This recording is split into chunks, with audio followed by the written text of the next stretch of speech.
Vamos lá.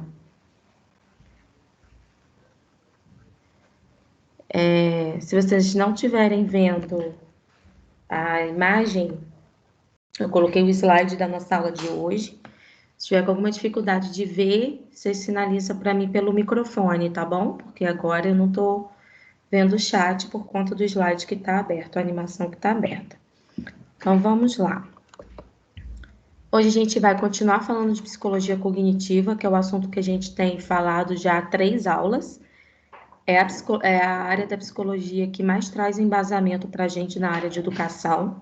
Como eu expliquei na primeira aula, e vai cair também na avaliação, a psicologia tem algumas linhas teóricas diferentes.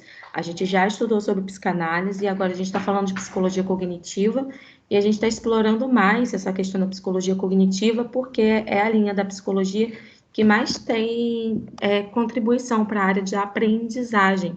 Psicologia cognitiva, o próprio nome já fala, né? Cognição, a gente estudou isso na aula introdutória sobre psicologia cognitiva, que a cognição vem do quê? Do pensamento, né? Vem do conhecimento, então tem tudo a ver com aprendizagem. E a gente já estudou 2 teóricos dentro da psicologia cognitiva, muito conhecidos, talvez você já tenha estudado, a gente está vendo mais profundamente agora, são esses 2 caras aí da foto, que vocês estão vendo, que é o Piaget e o Vygotsky. Ao longo, quem já fez formação de professor no ensino médio, ou alguns de vocês já devem ter ouvido falar sobre esses caras, às vezes a gente estuda eles de uma maneira mais superficial e depois a gente acaba confundindo a teoria deles, né? O que Vygotsky pensava, o que Piaget pensava, às vezes a gente confunde, às vezes a gente não consegue entender em que eles discordavam, em que eles concordavam. Então, a aula de hoje não é para trazer algo completamente novo sobre eles, mas a gente vai falar sobre as semelhanças, as semelhanças da teoria deles e as diferenças da teoria deles. Para ficar bem claro para a gente qual era a teoria de Piaget e qual era a teoria de Vygotsky, que a gente não fazia aquela salada de fruta na nossa mente, né? Aquela salada de conhecimento misturando teoria de Vygotsky com Piaget, porque algumas coisas eles realmente são bem parecidos, mas existiam alguns pontos que eles, né, divergiam. Então, a nossa aula vai ser para fazer bem essa diferença, para isso ficar bem claro para vocês, e ficar bem sólido, né, não só para avaliação, porque vai cair na V1, né, mas principalmente para a atuação de vocês enquanto professores, porque eles têm contribuição, tanto Piaget quanto Vygotsky, vocês só aceitar quem está pedindo para entrar aqui. Ambos têm contribuições muito importantes para a nossa área, né? Para a área de aprendizagem. Peraí. Vocês não estão vendo, né, gente? Eu não botei para compartilhar a tela aqui. Thalita, você falou pelo chat, mas eu não vejo o chat quando o slide está aberto. Agora eu estou vendo que eu não compartilhei a tela, vou compartilhar agora, tá bom? Aí quando precisar fazer um aviso assim, fala pelo microfone, quando eu tiver com o slide aberto, tá bom? Vou compartilhar a tela que agora vocês vão ver. Eu estava com a tela sem compartilhar, desculpa aí. Epa, peraí que eu abri errado. Agora vai. Foi. Se vocês não estiverem vendo a tela do slide que está aberto, sinaliza aí para mim pelo microfone, tá bom? Se tiver com alguma dificuldade de ver ou de ouvir, sinaliza para mim. Então, eu estava nessa tela quando eu estava explicando diferenças, semelhanças de Piaget e Vygotsky, eu estava nessa tela aí, que vocês não estavam vendo naquela hora, tá? Não tinha passado nada por escrito ainda não. Eu estava explicando aqui, a Aline que chegou agora, Aline, que hoje a gente vai ver quais são as semelhanças e diferenças das teorias de Piaget e de Vygotsky, tá bom? Porque a gente conhece a teoria deles, quem já estudou formação de professor sabe, a gente já ouviu falar, estamos estudando de novo, mas às vezes fica muito confuso na nossa mente o que cada um pensava, em que eles concordavam e o que eles discordavam. Então, a nossa aula hoje vai ser para ficar bem claro para a gente não fazer uma mistura na nossa mente a respeito da teoria deles dois. Aí agora eu tenho que aceitar outra pessoa. Peraí. Então, vamos continuar. Eu vou fazer a apresentação dos trabalhos daqui a pouquinho, tá? Mas agora eu vou fazer uma introdução, aí a gente vai fazer a apresentação dos trabalhos, depois eu vou continuar com o conteúdo da aula de hoje, e depois a gente tem atividade que vale presença para a aula de hoje, tá bom? Quem entrou depois, eu expliquei no início da aula que a nossa V1 é sem ser semana que vem, a outra semana, dia 8.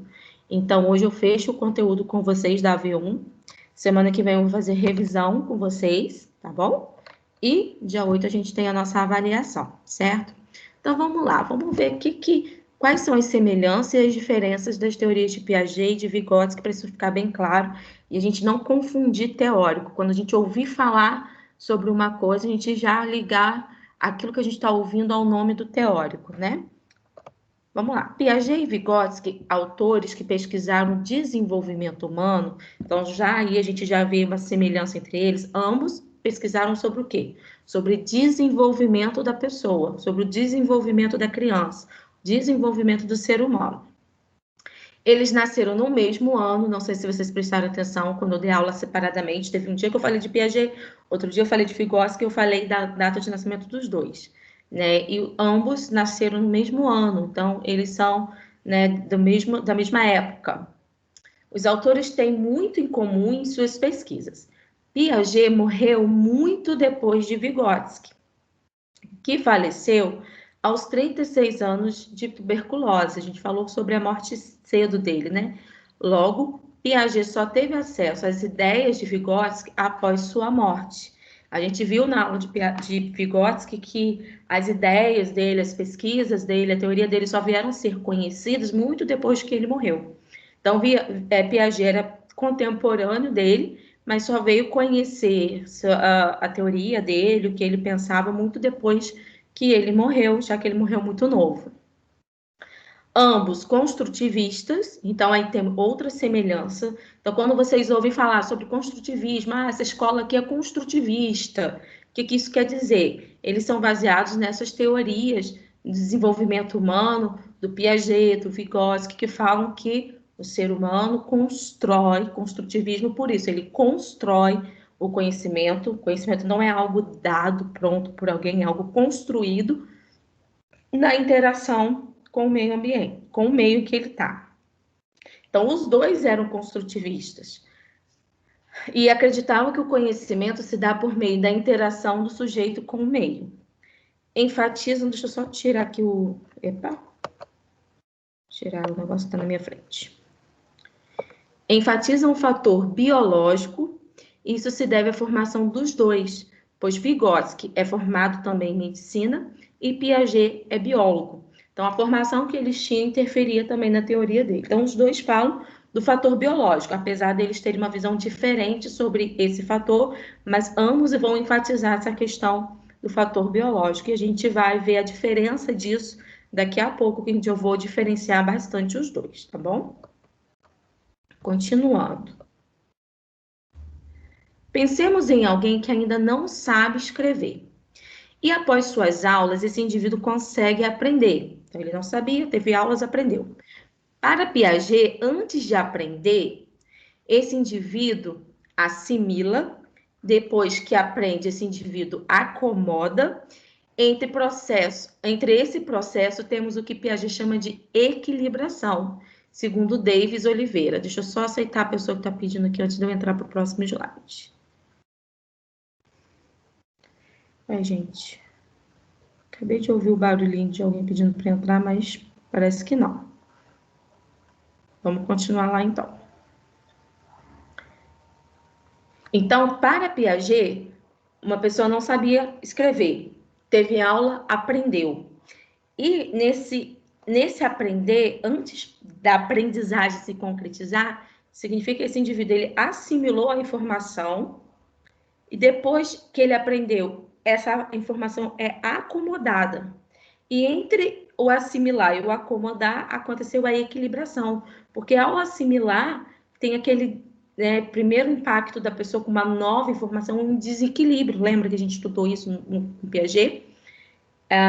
Então, esse desequilíbrio acontece, mas logo depois que isso acomode, que vem a equilibração, vem de fato a acomodação. Então, esse indivíduo aprendeu. Então, o processo de aprendizagem passa por esses processos, né, de acomodação, equilibração e assimilação, equilibração e acomodação, para Piaget. E aí a gente tem a seguinte frase a respeito desse assunto.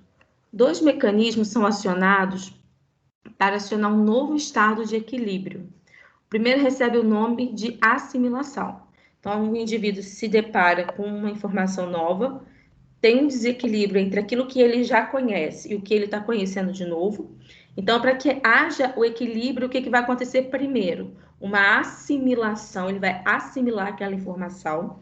Através dele, o organismo, sem alterar suas estruturas, desenvolvem ações destinadas a atribuir significações a partir da sua experiência anterior aos elementos do ambiente com os quais ele interage. E outro mecanismo, através do ambiente, é chamado acomodação. Agora, entretanto, é impelido a se modificar, a se transformar para se ajustar às demandas impostas pelo ambiente. Então, toda essa frase que descreve um processo de aprendizagem, de como a gente assimila, de como a gente acomoda, de como a gente equilibra uma informação, diz respeito a Piaget. Continuando. Já para Vygotsky, agora a gente já vê já como que acontece para Vygotsky, o indivíduo está na zona de desenvolvimento proximal. A gente conversou sobre isso na última aula, lembra? E tem a ver com a apresentação de trabalhos que vocês vão fazer daqui a pouco. O indivíduo ele está na zona de desenvolvimento proximal, quando ainda não desenvolve a tarefa sem a ajuda.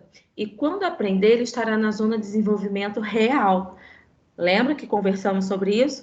Zona de desenvolvimento real é o que de fato a pessoa sabe fazer sem a ajuda de ninguém, de forma independente. Zona de desenvolvimento proximal é aquilo que ele faz com a ajuda de alguém. Né? E zona de desenvolvimento potencial é onde nós queremos chegar com a proximal. A minha intervenção, a minha ajuda com aquela pessoa é para levá-la a uma zona em potencial, ou seja, para levá-la a um potencial de aprendizagem que ela tem.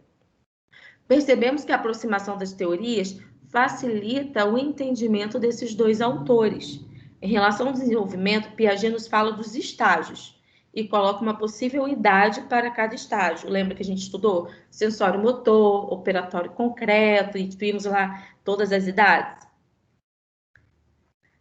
E que o conhecimento se constrói de maneira gradual de acordo com o estado que o indivíduo está. Continuando aí. Tá? Já que a gente falou de zona de desenvolvimento real e proximal agora, né, a respeito de Vygotsky, a gente vai continuar falando sobre as diferenças e as semelhanças entre eles dois, mas agora a gente vai entrar na apresentação dos trabalhos, aquilo que tem a ver com a teoria de Vygotsky. Eu pedi para que vocês elaborassem um vídeo, seja filmando vocês mesmos, filmando uma criança, uma pessoa, ou até mesmo pegando imagens da internet, mas que mostrasse na prática a aplicação do conhecimento de Vygotsky no contexto de vocês, que é a educação física. Então, vocês teriam que mostrar, em relação ao movimento, uma zona de desenvolvimento real, proximal e potencial, conforme a teoria de Vygotsky, numa questão, um contexto de movimento de educação física, que é a aula né, que tem a ver com vocês.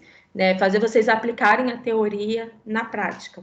Porque a gente estuda Piaget, a gente estuda Vygotsky, a gente estuda psicologia cognitiva, psicologia da educação, e a gente precisa entender como que eu vou aplicar isso que eu estou aprendendo desses caras na minha aula enquanto professor. Para isso que a gente está aqui estudando. Então, esse trabalho é para a gente visualizar mais essas teorias na prática. Então, entre vocês que estão aqui presentes na aula, todos vocês me enviaram um vídeo, eu tenho um vídeo de vocês três, tá aqui. Tem alguém que tem preferência em começar, que já queira começar? Ou eu posso falar aleatoriamente quem vai começar?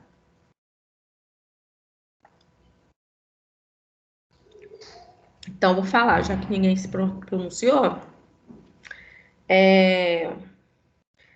Vamos começar com... Eu vou fazer pela ordem de quem me enviou o vídeo primeiro, quem me enviou o vídeo depois, tá bom? Vou fazer dessa forma. Vamos começar pelo vídeo de Luiz, então. Luiz, eu vou pedir para você ligar seu microfone, também ligar seu vídeo. E eu que vou colocar aqui ou você vai colocar daí? Pode colocar daí. Posso colocar daí? Tá vendo que a iluminação tá bem ruinzinha, né? Então. Quase não tô te vendo, não. Você tá no escuro? Mais ou menos. Então tá, eu vou colocar o vídeo aqui. E se você quiser ir explicando durante o vídeo, você vai explicando. Ou se você quiser explicar depois ou quer explicar antes. Não, pode ser depois. Pode ser depois? Então, pessoal, eu vou colocar o vídeo que o Luiz fez. E aí reparem bastante, vê se vocês conseguem identificar zona de desenvolvimento real, proximal e potencial de acordo com o que ele fez. Deixa eu colocar aqui para compartilhar com o som do computador. Apesar de que o vídeo do Luiz não tem som, né, Luiz? É um leve barulho que tava por trás. A das meninas, eu acho que tem, que as meninas vão mostrar depois. Então, vamos lá. Já vai passar, tá? Esse é o vídeo do Luiz.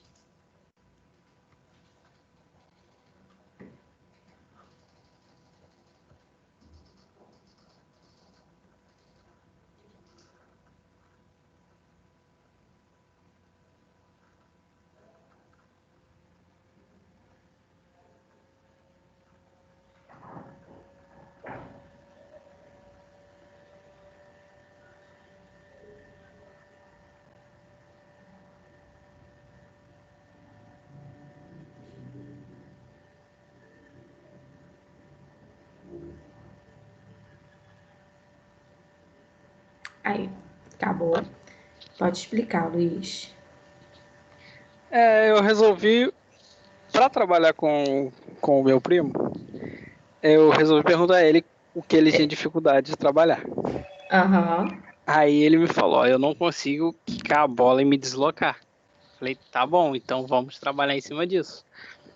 E foi um trabalho rápido que eu fiz ali com ele para que ele pudesse fazer. No início, falei, só quica a bola parado. Depois, se desloque, perdeu o controle da bola, segura com as duas mãos e volta a quicar. Depois de um bom tempo fazendo isso, a gente foi fazer com ele desenvolvendo sem parar, trocando de uma mão para outra. Eu pensei que ele estava encenando, então foi real, assim. Eu pensei que você tinha pedido Não, para ele encenar. Então foi real. não, Ele. foi o real. Legal. Então o potencial seria ele aprender a quicar deslocando. Ele tinha É, potencial. Você identificou que ele tinha potencial de é, desenvolver. Tá, gente? Zona, para ficar bem claro para vocês, zona de desenvolvimento potencial. O que que é potencial? Aquilo que a pessoa pode aprender, mas ela ainda não sabe. porque eu sabia que na idade dele de 12 anos ele já tem potencial para chegar a fazer isso. Só que Uhum. ele é uma criança que não foi estimulada muito para a prática do esporte. Ele está muito Hum. dentro de casa, o máximo que ele faz é pega para andar de bicicleta, pelo menos isso. Aí Aham. eu resolvi perguntar a ele, falei, tá, se você faz trabalho em educação física, o que você não tem, que você tem dificuldade de fazer? Aí ele foi e me falou. Eu falei, então vamos trabalhar em cima disso. Perfeito. Então, resumidamente, zona de desenvolvimento real dele, Era apenas o quicar, só sabia quicar. só quicar a bola. Potencial, Potencial, eu sabia que ele conseguiria deslocar com a bola. sim. E a zona de desenvolvimento proximal? Foi a parte que eu interagi com ele de falar, ó, vai quicando, perdeu o controle da bola, segura com as duas mãos e volta a quicar normal, devagar. Você colocou também um estímulo ali dos obstáculozinhos, Do né? obstáculo também, fazer em Aham. zigue-zague, porque deslocar a linha reta é fácil, vão dificultar para fazer o zigue-zague. Uhum. Então, que legal, você fez de mesmo, ele realmente aprendeu algo, ele saiu de uma zona, Uhum. você fez com a sua intervenção, ele saiu de uma zona de desenvolvimento real para uma zona de desenvolvimento potencial através da sua intervenção na proximal. E é importante a gente entender isso, porque é dessa forma que nós, professores, vamos identificar onde vai ser a minha intervenção? Em que eu vou mediar o conhecimento do meu aluno, né? Que é na proximal. Mas para isso eu preciso fazer o que o Luiz fez. Identificar qual é a zona real dele, o que ele já sabe, o que ele já pode aprender, que é o potencial, e ver de que maneira, qual estratégia, qual recurso, qual metodologia eu vou usar na proximal para ajudar ele a chegar no potencial. Perfeito, Luiz. Quer falar mais alguma coisa a respeito do seu vídeo? Não, não. Já que seu primo teve pouco estímulo nessa área, né? E você é da área, né? E já teve uma experiência boa, você pode acabar ajudando ele, né? A Em gente algumas tenta, coisas. Santo de casa não faz milagre, tem isso, né? né? Então vamos lá. Continuando aqui, gente, se alguém quiser fazer algum comentário, alguma observação do vídeo do Luiz, fica à vontade, tá? A gente vai continuar. A segunda pessoa a me enviar o vídeo foi Thalita. Thalita, você quer falar alguma coisa sobre o seu vídeo? Falar sobre. Explicar alguma coisa antes de eu passar o vídeo aqui? Eu já posso passar. Pode passar, porque meu vídeo já está bem explicado. A Thalita foi esperta, né? Thalita fez o vídeo e ela já colocou toda a explicação no vídeo. Então, vocês prestem atenção, porque no vídeo dela tem algumas coisas para você ler, para você compreender a explicação, tá bem ali no vídeo, tá bom? Já escrito. Então, vou colocar aqui o vídeo da Thalita. Peraí.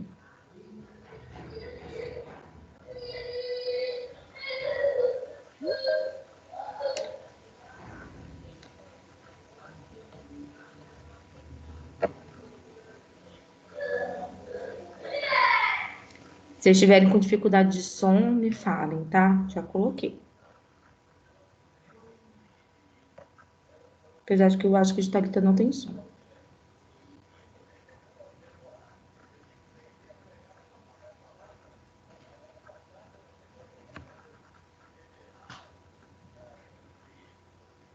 Como tá passando bem rapidinho, peraí, eu vou voltar o vídeo e vou pausando onde tem que ler. Porque tá bem rápido, né? Então, eu pausei.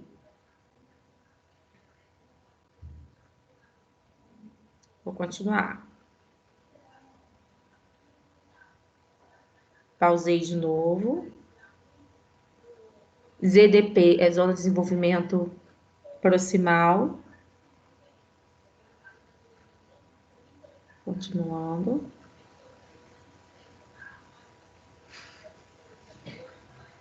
Pausei de novo.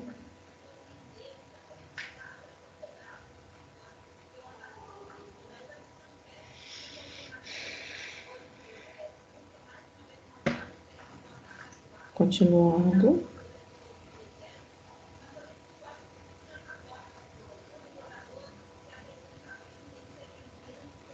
Agora ela vai dar um exemplo de zona de desenvolvimento real.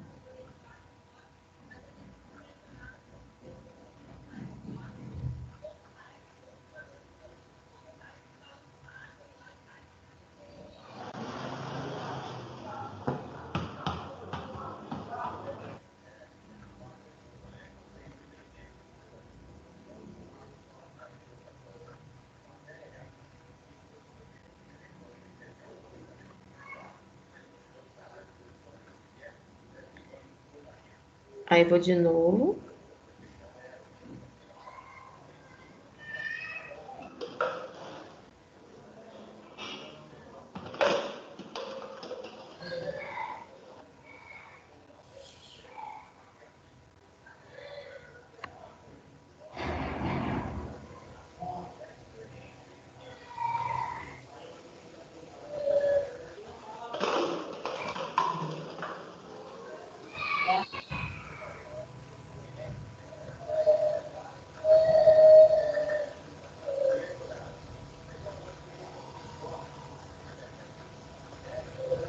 Ok. Thalita, você quer fazer alguma observação do seu vídeo? Quer falar alguma coisa, explicar alguma coisa? Acho que não, porque tudo que tá ali eu escrevi. A diferença é que para trabalhar o desenvolvimento real. Eu pedi para ela chutar a bola da maneira que ela sabe. Aí ela pegou, Rapidinho, eu fiquei com uma curiosidade. É quem essa senhorinha? é minha avó. Sou a avó para fazer o trabalho, gente. Vai. Aí eu pedi pra ela chutar do jeito que ela sabe. Aí vocês viram que ela pegou, chutou a bola de bico e a bola voou no murinho. Aham. Aí depois, com meu auxílio, fui demonstrando pra ela que ela tinha que chutar de chapa, que é a parte interna do pé. Eu Uhum. expliquei, demonstrei pra ela, ela pegou e fez. E por fim, eu pedi pra ela juntar tudo e fazer o que que ela aprendeu. Aí ela conseguiu realizar o chute com a perfeição, e derrubou até todas as garrafas, que é o que ela queria. Ok, perfeito. Só uma coisa para não ficar em dúvida, para vocês não terem dúvida, até na atividade que a gente vai fazer, na avaliação também, zona de desenvolvimento potencial é aonde a gente quer levar o nosso aluno, ou o nosso aprendiz, onde o que a gente sabe que ele pode desenvolver, mas ele ainda não desenvolveu. Aí a gente faz o nosso trabalho de intervenção lá para ajudar ele a desenvolver aquela aprendizagem. Quando ele desenvolveu, quando ele de fato aprendeu, ele já sabe fazer aquilo sem ajuda, aquilo que era potencial não é mais potencial, vira real, porque agora ele já sabe fazer sozinho. Então, por exemplo, no vídeo da avó da Thalita, qual era a zona de desenvolvimento real? Ela chutar de bico lá, que era a maneira como ela sabia, como a Thalita pediu para ela fazer. Qual era o potencial? Né? O que que Thalita queria ensinar ela? Ela chutar direitinho e da maneira mais correta de executar o movimento, né, do chute e ainda, né, conseguir acertar as garrafas. Era o potencial, era esse. Aí Thalita fez a intervenção com ela, zona de desenvolvimento proximal. Quando ela aprendeu a chutar e não precisava mais que a Thalita orientasse ela, e ela já aprendeu, ela já sabe, aquilo não é mais potencial, aquilo agora virou zona de desenvolvimento real dela. Era potencial antes dela aprender. Depois que ela aprendeu, virou real, que agora ela já sabe executar aquilo sem ajuda. Tá bom, gente? Ficou claro? Quer falar mais alguma coisa, Thalita, do seu trabalho? Ah, tudo certo. Então, agora a gente vai para da Aline, tá, Aline? Você quer falar alguma coisa, Aline, sobre o seu trabalho antes de eu passar o vídeo aqui? Então, eu ia filmar meu bebê, né? Mas ele não ajudou muito na hora, acabou dormindo. Aí é uma fase que ele tá também, é sobre Uhum. aprender a virar, rolar. Aí eu peguei esse tipo de habilidade motora, que também se encaixa, né, dentro da educação física, e peguei pedaços de vídeos na internet e fui narrando. Sim. Aí se quiser passar, pode passar. Vou passar então agora o seu. Podia ser feito os três, cada um fez de uma maneira diferente, mas poderia, de qualquer uma dessas formas poderia ser feito. Foi bem executado, eu dei todas essas opções. A Aline, como ela explicou aqui no caso, ela pegou cenas da internet para poder fazer o vídeo dela, mas ela explicou. Tem áudio, tá, no dela, então ela tá explicando. Então, se tiver com alguma dificuldade de ouvir, vocês me É, sinalizem, eu por acho que favor. ficou um pouco baixo, né? Vídeo. Não, vamos ver se vai ficar abaixo. Qualquer coisa você ajuda explicando. Peraí, deixa eu só ver se alguém está entrando aqui. Está.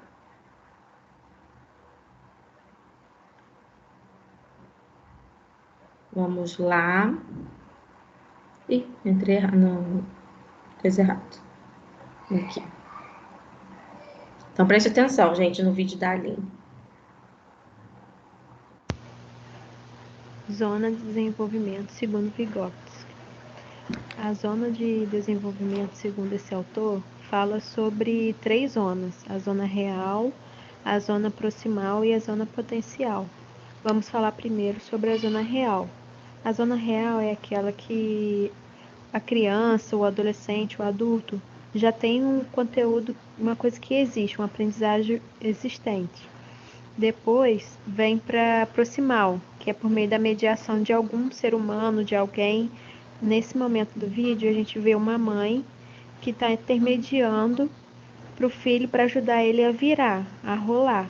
Ela usa alguns estímulos, objetos, para poder ele conseguir sozinho, naturalmente, fazer virar. E aí ela vai falando sobre a posição, que tem que acontecer naturalmente, com estímulos, sempre com objetos que façam barulho. Após a zona proximal, ele adquire mais conhecimento e consegue virar sozinho já, como a gente está falando nesse vídeo. Aí também é outro estímulo que foi dado a uma criança sozinha, colocar um objeto à frente, ao lado, que faça barulho. Isso é sempre um estímulo para que ela possa estar virando. Essa parte já é a zona de desenvolvimento potencial, que a criança já vira sozinha. Então, esse trabalho a gente falou sobre 3 zonas de desenvolvimento segundo Vygotsky. Ok. Deu para ouvir, né, gente? Eu consegui ouvir direitinho. Aline, quer fazer alguma observação? Eu não sei se eu misturei um pouco da potencial com a real, porque depois que eu vi que você estava explicando Uhum. sobre a potencial, ela é semelhante à real. Aí eu Aham. fiquei agora confusa na hora que eu fiz o vídeo. Sim. Eu expliquei por conta disso mesmo, que eu percebi que vocês ficaram um pouco confusos, mas com a minha explicação agora ficou claro. Zona de desenvolvimento real é aquilo que o indivíduo já sabe, a criança já sabe aquilo e ela não precisa de ajuda de ninguém, porque você já sabe. Então, no caso do vídeo da Aline, o bebê ainda não sabia rolar, certo? O real dele era ficar deitadinho ali de barriguinha para cima, era o real, é o que ele sabia, sem ajuda de ninguém. A zona de desenvolvimento potencial, lembra do nome, potencial, é aquilo que eu posso desenvolver, aquilo que eu posso aprender. Então, a mãe identificou que aquele bebê, ele tinha o potencial de virar, de rolar, né? E aí, ele poderia desenvolver isso, mas ele ainda não tinha isso desenvolvido. Ele precisava de quê? De uma intervenção, uma mediação, que é o que a gente chama de zona de desenvolvimento proximal. Aí a mãe fez ali os estímulos, mediou, conforme a Aline explicou muito bem, que era a zona de desenvolvimento proximal, e através daqueles estímulos chegou um momento que ele aprendeu. Então, quando ele aprendeu, que foi aí que ficou confuso, né, Aline? A Aline fala que no vídeo, quando ele aprendeu, que era a zona de desenvolvimento potencial. Mas quando ele aprendeu, ele já virava sozinho, aquilo que antes era potencial virou real, tá bom? Que agora ele já sabia virar sozinho, ele já não precisava mais de ajuda. Então, é uma nova zona de real dele. Era potencial antes dele aprender, que era onde você queria levá-lo É a com a possibilidade, mediação. seria. Isso, é o que ele pode, é a possibilidade, exatamente isso. Tá claro para vocês? Desde que ele aprenda, já vira real. Isso. Quando ele fez sozinho, aí já é real, porque agora ele já sabe. Então, tudo que sabe e não precisa de ajuda é real, entendeu? Tá claro, gente? Alguém quer fazer alguma pergunta a respeito disso? Não? Então tá claro. Saulo tá aqui. Vai dar para você fazer a sua apresentação? Saulo também viu o vídeo. Eu posso tentar aqui. Você quer que eu coloque o vídeo e você vai explicar? Mas no vídeo você fala. Você quer explicar alguma coisa antes do vídeo? Acho que pode colocar o vídeo. Qualquer coisa eu faço a observação No depois, final. porque Tá. Então, Saulo já fez o vídeo, cada um fez o vídeo de uma forma diferente. Isso foi bem legal, que a gente teve experiências diferentes. Saulo já fez o vídeo com ele mesmo fazendo os movimentos e ele mesmo explicando cada um, tá?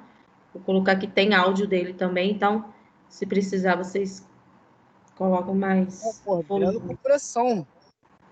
Tirar? Ó, o vídeo do Saulo tem duas partes, tá, gente? Eu vou botar a primeira parte, aí em seguida eu coloco a segunda. Preste atenção. Vou ali na frente ali.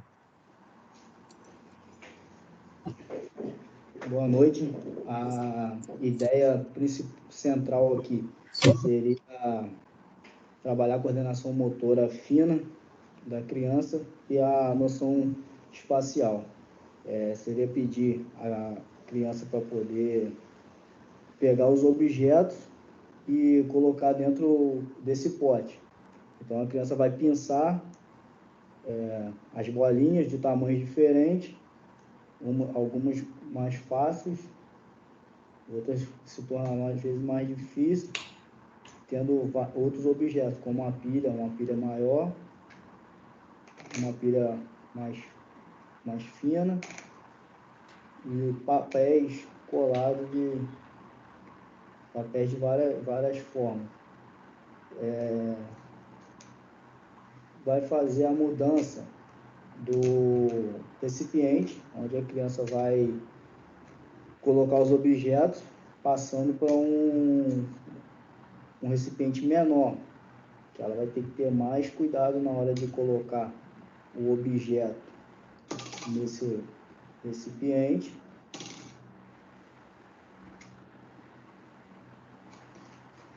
E a intervenção vai vir a partir de agora.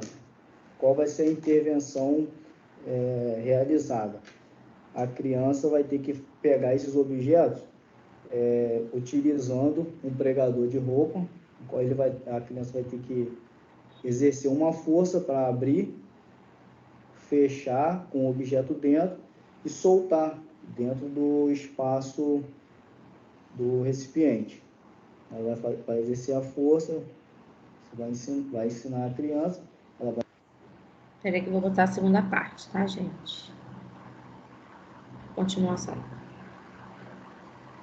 Vai ensinar a criança, ela vai exercer a força e vai fazer a pega dos objetos, os papéis, qualquer outro objeto que venha a ser colocado como desafio para ela. E conforme foi na primeira situação, o espaço vai diminuir do recipiente, mas a ideia vai continuar mesmo, a criança pensar exercendo a força, vai pensar exercendo a força no pregador e vai soltar dentro do copo, um espaço menor.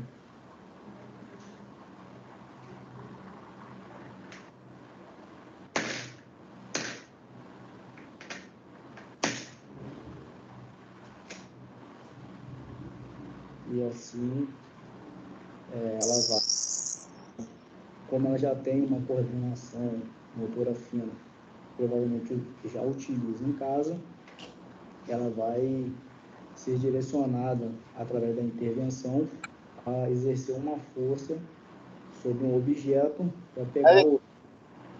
Com isso, ela vai aprimorando essa coordenação motora fina e, automaticamente, tendo um desenvolvimento motor e um desenvolvimento em relação à noção espacial, noção dos objetos, do espaço do recipiente. Só isso. Boa noite. Pronto. Ô, Saulo, Oi. se der para você falar aí, só identifica para o pessoal, enfatiza, destaca para o pessoal o que você pensou de zona de desenvolvimento real, proximal e potencial no seu vídeo. Então, o meu eu identifiquei, é uma criança que já tem uma certa idade, já consegue pegar as coisas, já consegue pegar alguns objetos com a mão, segurar.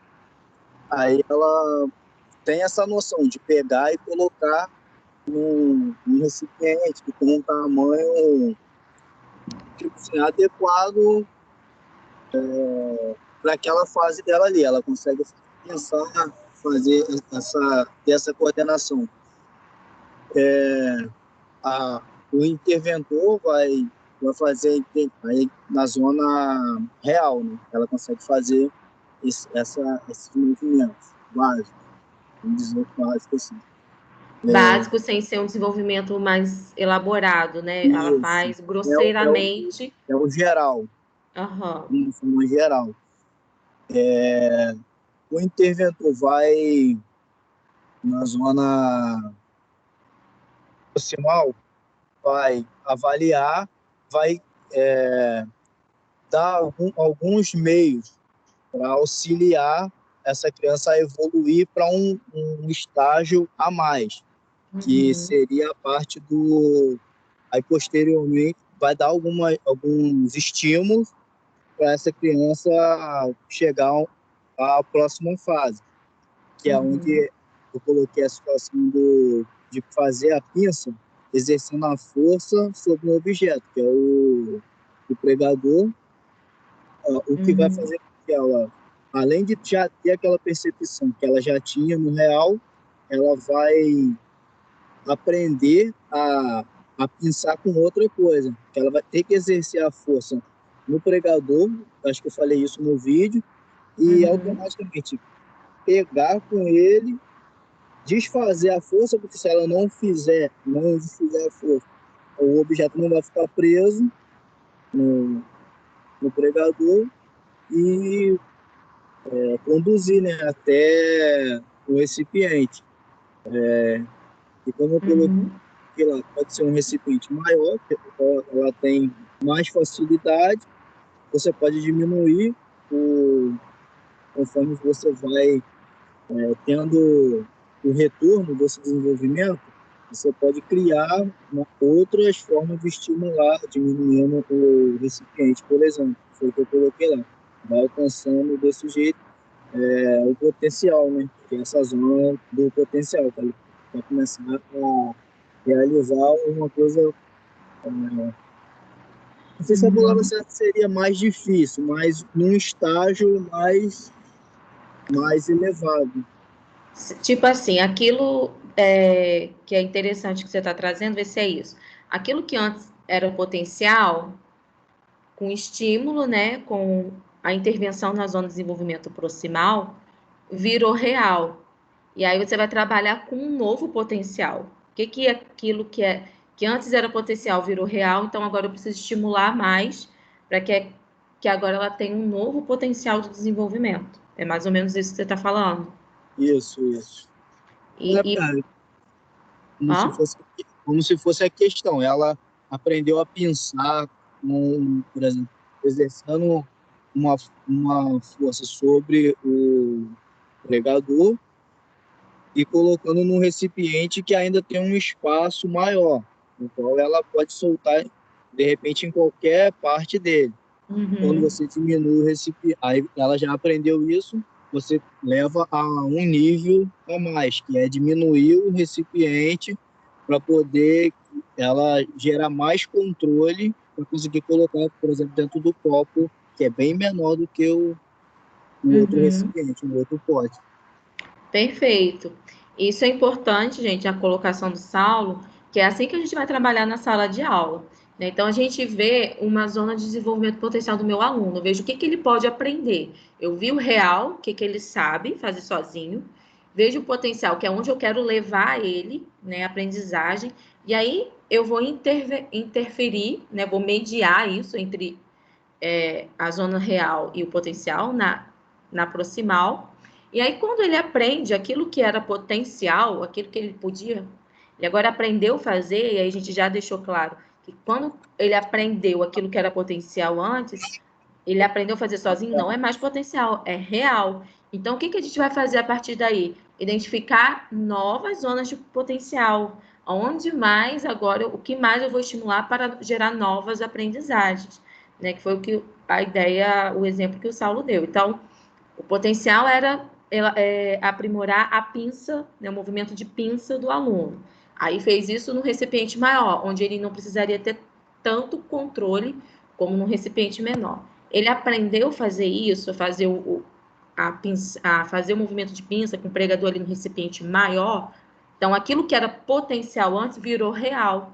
Então, vamos ver um novo potencial. E aí foi para o recipiente menor, que aí tornou a tarefa mais difícil. E a gente tem visto que a aprendizagem é assim, ela é gradativa, ela é por processos. Então, a gente vai sempre fazer isso dentro de sala. Identificar o que o meu aluno sabe, todos vocês que apresentaram, que falaram sobre isso, eu percebi principalmente a Thalita e o Luiz, que fizeram um vídeo real, né? Vocês observaram o que a pessoa sabia, o real. Então, a gente vai fazer isso dentro de sala. O que meus alunos já sabem, qual é a zona de realidade do desenvolvimento deles. Vou ver onde eu posso levá-los, qual o potencial, o que eles já podem aprender. E aí, para eu levar eles nesse potencial, aí é a minha parte de professor que eu vou mediar, as estratégias que eu vou usar. E cada um aqui trouxe estratégias. Pode ser desde estratégias de explicar, estratégias de colocar estímulos, como a maioria de vocês aqui colocou, recursos, materiais, para levar esse aluno a desenvolver o potencial e esse potencial deixar de ser potencial, né? Virar real. Isso é o processo de aprendizagem, da construção do conhecimento para Vygotsky, que vocês fizeram na prática de vocês. Quando a gente explica a teoria, parece uma coisa muito complexa. Vocês viram que agora que vocês fizeram na prática é algo muito simples, né? Vocês elaboraram vídeos bem curtinhos, bem rapidinhos, né? E vocês viram na prática algo que às vezes na teoria parece tão difícil. Jaiane também está aqui. Jaiane, você não me enviou, mas você quer apresentar alguma coisa agora? Você tem alguma coisa para apresentar aqui para a gente ou não?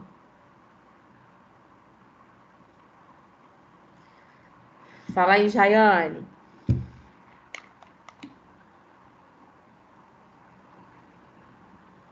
Acho que ela foi beber água, foi no banheiro. Eu falei, né, que quem não tivesse me enviado cedo poderia apresentar agora, né? Só você ia ter que... Tem como vocês daí, vocês também colocarem, compartilhar a tela, compartilhar o vídeo aqui. Também tem como fazer isso para apresentação de trabalho, daí vocês conseguem fazer. Mas, por segurança, eu pedi para vocês me enviarem, caso vocês não conseguissem. Eu tinha aqui para a gente colocar e não tem nenhum imprevisto de última hora. Bom, Jaiane não colocou, vou botar aqui no chat, que a hora que ela entrar.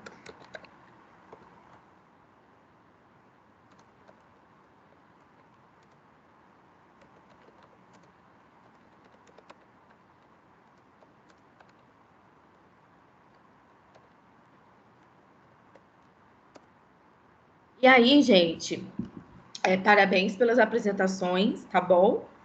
Todo mundo fez dentro do que foi pedido, cada um da sua forma, foram trabalhos bem diferentes, mas tudo dentro do que foi pedido, né? Atingiram o que eu tinha pedido, e foi bem legal que a gente pôde ver na prática aquilo que a gente está estudando na teoria.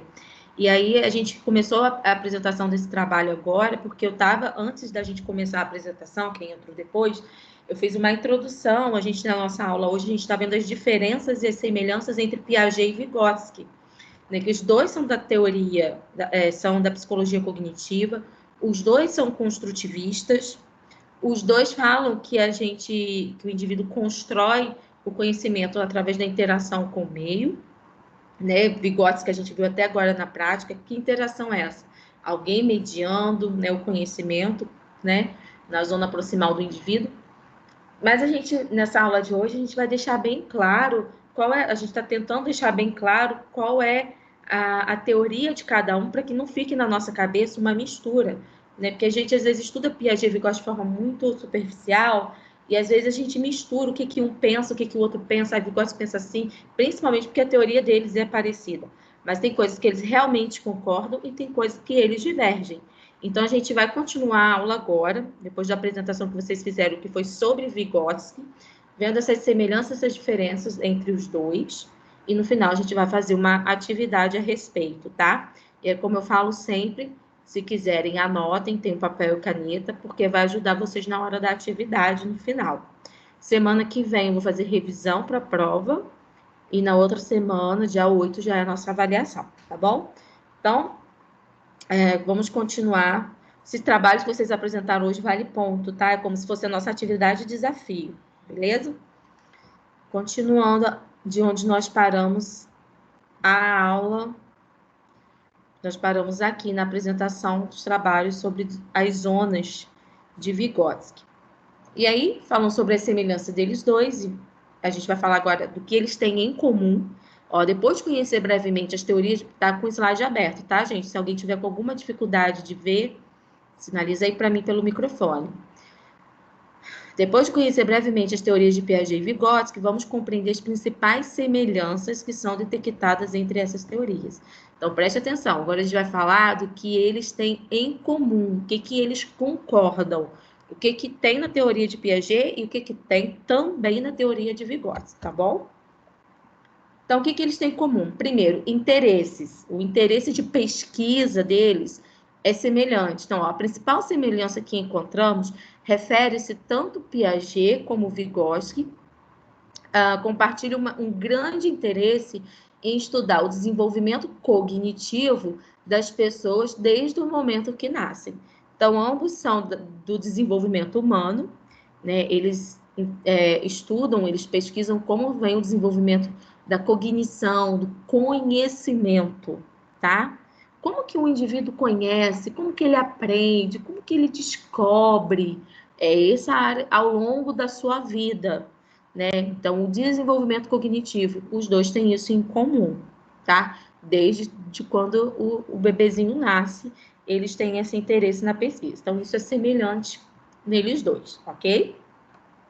Outra coisa que é semelhante neles dois é a questão do aprendizado constante. Os dois concordam que o aprendizado das pessoas nunca cessa, pois o desenvolvimento das pessoas lhe permite continuar aprendendo. Dessa maneira, o aprendizado nunca termina, pois as pessoas vivem em constante desenvolvimento. Então, os dois concordam que a gente aprende a vida inteira, que a gente nunca para de aprender, nunca para de aprender. Porque como eles acreditam que o aprendizado ele acontece enquanto a pessoa vai se desenvolvendo, na interação com o meio, enquanto está tendo interação com o meio, está tendo aprendizagem, né? Enquanto o indivíduo está se desenvolvendo, está tendo aprendizagem. Então, ele aprende o tempo todo, né? Ou seja, a aprendizagem não se restringe ao ambiente escolar, certo? Às vezes a gente que é professor tem a gente fica com isso, né? Como se o aluno não viesse já sabendo coisas, como se ele só fosse aprender na escola. E na realidade a gente aprende o tempo inteiro, né? E mesmo quando sai da escola, né? Quando a gente envelhece até morrer, a gente aprende. Isso também está de acordo com as pesquisas, os estudos da neurociência, né? Por isso que eu falei com vocês que a psicologia cognitiva é uma dos arcabouços da neuropsicopedagogia, porque a neurociência, a psicologia cognitiva, elas falam a mesma língua. Então, a neurociência também fala isso, né? Que enquanto existem estímulos, enquanto a gente está tendo experiências, enquanto a gente está vivendo, a gente está aprendendo, né? Então, o aprendizado, ele acontece a vida inteira. Então, continuando. Outra coisa que eles têm em comum, falei no início da aula, na introdução, os dois são construtivistas. Então, quando vocês ouvem falar que uma escola é construtivista, ou que o método é construtivista, está baseado na teoria deles. Então, ambos pesquisadores propõem suas teorias a partir de um paradigma construtivista. A partir do construtivismo, entende-se que para o processo de aprendizagem é fundamental que os indivíduos sejam participativos, dinâmicos e interativos. Olha que interessante, porque lembra, construtivismo vem de construção, ou seja, o aluno ele constrói o seu conhecimento, ele participa, né? Ele está ali envolvido no processo. Por esse motivo, considero que a interação social com o ambiente, com as pessoas e objetos que o cercam, aí está escrito de errado, tá objetivos e objetos que as cercam, incentiva e favorece o aprendizado das pessoas, embora a seguir veremos uma pequena diferença em relação à interação. A gente vai ver que, em relação a essa interação com o meio, essa interação social, eles têm uma divergência depois, a gente vai ver. Mas, nesse momento, a gente está falando que os dois pensam semelhantemente a respeito do construtivismo.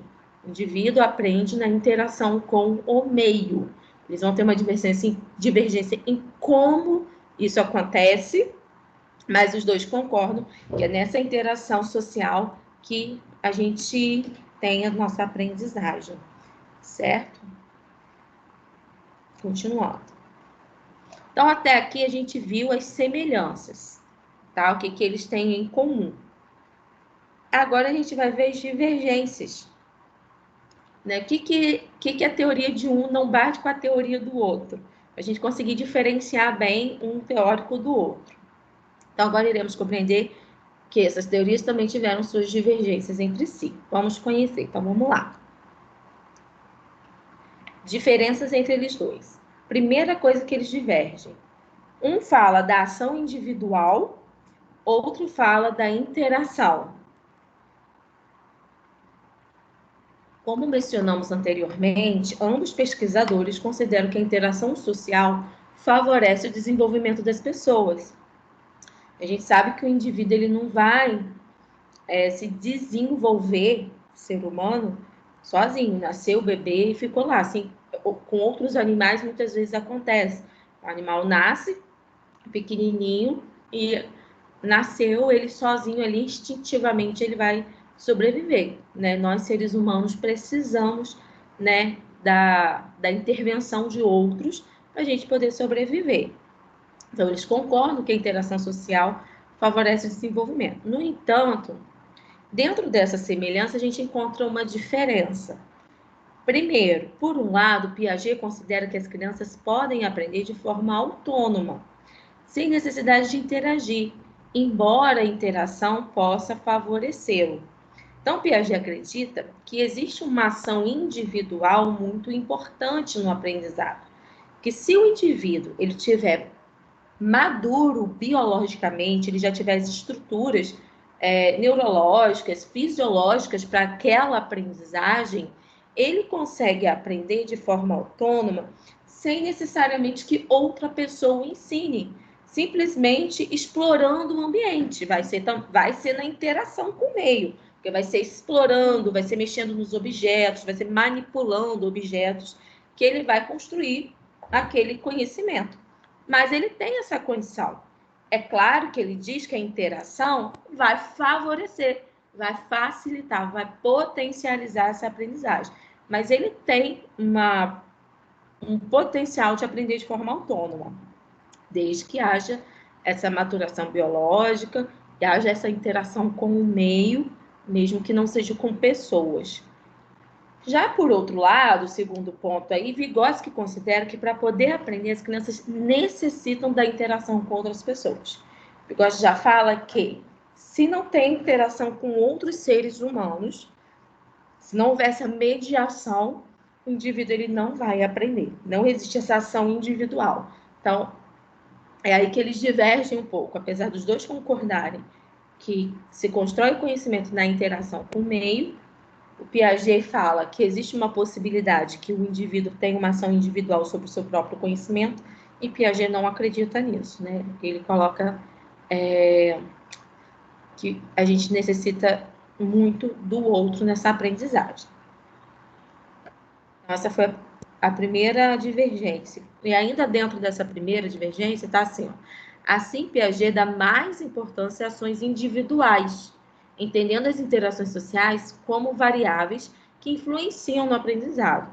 No entanto, Vygotsky dá mais importância à interação. Tá? Então, um dá mais importância à ação individual, até que a gente conversou na aula de Piaget que ele não acha que a interação com o meio supera a maturação biológica. Então, o indivíduo ele precisa estar maduro biologicamente para aquela aprendizagem, senão ele não vai desenvolver aquilo, né? Então, é do indivíduo para o meio. Já Vygotsky acredita que é do meio para o indivíduo, tá bom? Essa é uma das grandes divergências entre eles dois. Outra diferença entre os dois teóricos é a questão da linguagem. A gente falou mais da linguagem na aula sobre Piaget. Na aula sobre Vygotsky, né? Na última aula a gente falou mais especificamente da linguagem, quando a gente falou da interação social, e a gente falou que uma das coisas que mediam esse conhecimento, esse aprendizado para Vygotsky é a linguagem, né? Que é a forma como a gente se comunica. Então, linguagem. A linguagem é outra das diferenças entre a teoria de Piaget e de Vygotsky. Primeiro, Vygotsky considera que a linguagem existe desde o momento em que nascemos, referindo-se a esta linguagem como uma linguagem social, que nos permite interagir com o ambiente para poder nos expressar. Por exemplo, quando choramos, nos comunicamos. Então, o choro do bebê já seria uma forma de linguagem, uma forma de comunicação. Por isso que para ele já começa desde que nasce. Com o passar do tempo, segundo Vygotsky, passamos a desenvolver a linguagem internalizada, que nos permite pensar com palavras e expressar de uma forma mais desenvolvida o que queremos explicar. Então, segundo ponto. Pelo contrário, Piaget considera que as crianças, a princípio, desenvolvem uma linguagem egocêntrica, ou seja, com esta linguagem, as crianças não são capazes de perceber as coisas de um ponto de vista diferente do seu, dificultando assim a interação social. Dessa forma, segundo Piaget, com o passar do tempo, as crianças desenvolvem uma linguagem social. Então, para Piaget, quando o bebê é bem pequenininho, ele não tem essa linguagem social ainda, porque ele não se comunica para o outro. A linguagem dele não é para se fazer entender. A linguagem dele é muito egocêntrica. Ele não conhece outra coisa fora dele, externo a ele. Ele só se reconhece. Então, a linguagem dele é muito a respeito dele, né? É uma linguagem voltada para ele, mas não para se fazer entender, não para se comunicar. Tá? Piaget não fala que os bebezinhos eles têm uma linguagem para se comunicar com o outro. É uma linguagem mais egocêntrica. E de acordo com o que a criança vai se desenvolvendo, óbvio, ele vai desenvolver também essa linguagem social, ele vai desenvolver essa forma de se comunicar com o outro, essa forma de se expressar, de se fazer entender, mas não desde o início. Já Vygotsky acredita que essa linguagem social, de se comunicar, de se fazer entender para o outro, já acontece desde que o bebê nasce, tá? Então, essa aí é uma outra divergência deles dois, tá? A linguagem. Outra coisa que eles também divergem é referente à questão da idade. Por um lado, Piaget considera que as crianças aprendem em determinadas idades estabelecidas, divididas nas 4 etapas já mencionadas. A gente já conversou sobre isso na aula sobre Piaget. Quem não assistiu essa aula está no portal e também está gravada, tá? Os slides estão no portal e também está gravada para vocês assistirem, quem quiser. A gente viu as 4 etapas, quais são as etapas de desenvolvimento de Piaget. A gente estudou lá sensório motor, pré-operatório, operatório concreto, operatório formal. Vimos as idades, ele coloca lá sensório motor de 0 a 2 anos. O que acontece nessa idade? Como se dá a construção do conhecimento. Então, para Piaget, existem idades estabelecidas para o desenvolvimento de cada conhecimento, de cada aprendizagem, de acordo com a maturação. Por que ele coloca a idade? Por conta da maturação biológica. Né? Ele não coloca que o cérebro de uma criança de 2 anos é maduro para aprender certas coisas, como o cérebro de uma criança de 8, 9 anos. Então, ele tem idades estabelecidas para cada aprendizado. Então, o ponto 1 que está aí, ó. Por outro lado, segundo Vygotsky, as crianças amadurecem de acordo com o que aprendem, independentemente da sua idade. Então, Vygotsky acha que a teoria dele vai falar que a criança ela vai amadurecendo de acordo com o que aprende. Já Piaget acha que a criança aprende de acordo com a maturação dela, com o amadurecimento dela. Então, isso daí é outro ponto que eles divergem. Aí o ponto 2 está falando, ou seja, para Piaget, a idade condiciona o aprendizado. E para Vygotsky, é o aprendizado que determina a maturidade. Tá? Então, são duas coisas que os dois estão divergindo aí. Continuando. Outra coisa que tem divergência entre Piaget e Vygotsky é em relação ao tipo de aprendizado. Então, primeiro, para Piaget, o tipo de aprendizado que as crianças usam para desenvolver sua inteligência é o aprendizado por descobrimento. Ou seja, aquele aprendizado no qual as crianças assumem o papel mais ativo e experimental, sem a necessidade de manter contato com outras pessoas. Lembra que a gente falou que eles têm essa diferença sobre interação? Que Piaget acredita muito na ação individual, né, da criança. Então, o tipo de aprendizado para ele é por descobrimento. Ou seja, a criança individualmente, lá na sua ação individual, autônoma, explorando o ambiente, manipulando os objetos, passando por experiências, né, por estímulos, ela consegue construir alguns conhecimentos, né? Então, é onde a criança ela tem esse papel mais ativo, mais experimental, mais autônomo na sua aprendizagem. Né? Então, o tipo de aprendizagem do Piaget é por descobrimento. Já o Vygotsky, ponto 2 aí, pelo contrário, o tipo de aprendizado que as crianças usam para se desenvolver é o aprendizado colaborativo, no qual as interações sociais são necessárias, tanto com o meio ambiente como com as pessoas ao seu redor.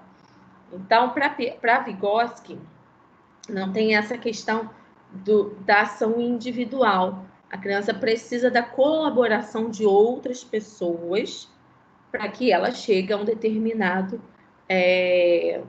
aprendizado.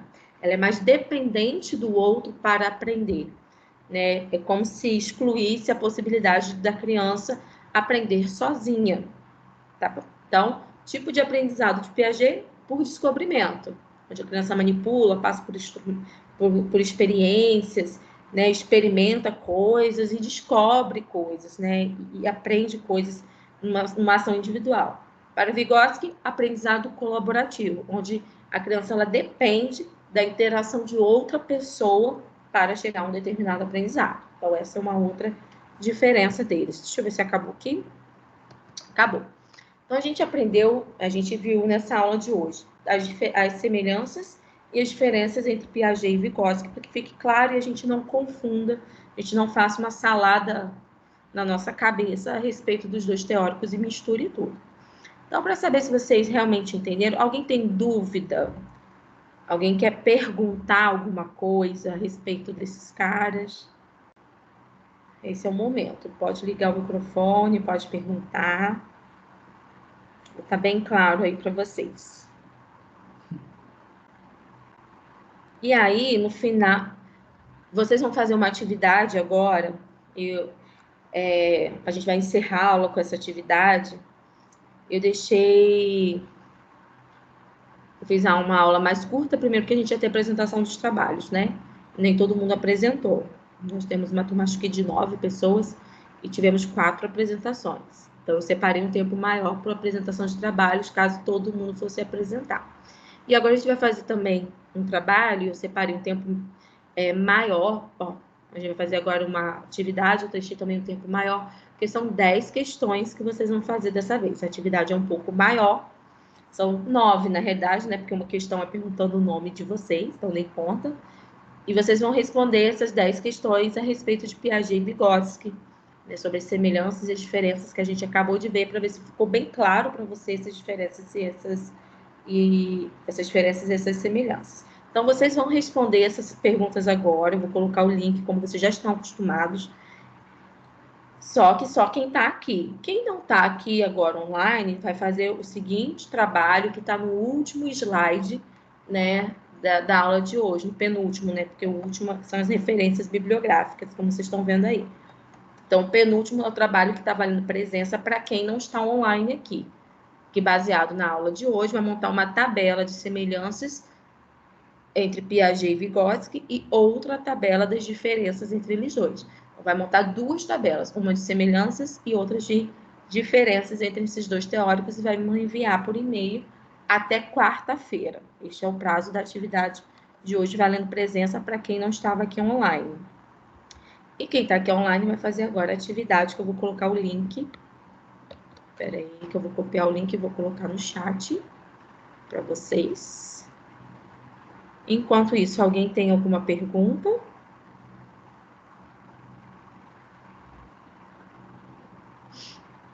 Deixa eu abrir aqui a atividade de hoje.